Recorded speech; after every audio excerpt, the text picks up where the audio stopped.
Good afternoon, everybody. Justin at Wentworth Automotive. First off, I wanted to say I hope everybody had a great Thanksgiving and are having a great holiday season so far. Just wanted to show you a little bit of what we've been doing here at the shop over the last couple of months or so. Went ahead and remodeled the office. I don't know if people that haven't been in before, do a quick walkthrough here. So coming through the front door, started off and put a new flooring in. So went through, got new carpeting, got the tile replaced. Then we wanted to replace all of our painting. We redid all the paint in the walls. Wanted to thank our friends over at CertaPro Painting. Todd and his crew came in, did a great job painting up the floor or the walls for us. Got that all taken care of.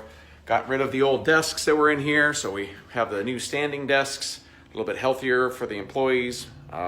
Make it easier for us to get around. We have a lot of wide open space here for us to do lots of work and help everybody out. So just a few minor things that we did. Well, I guess pretty major.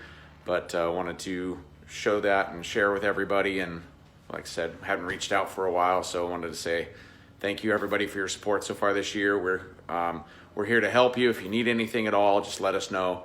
We can get through this together. So once again, have a great, happy, healthy holiday season, and let us know if there's anything we can do. Thank you.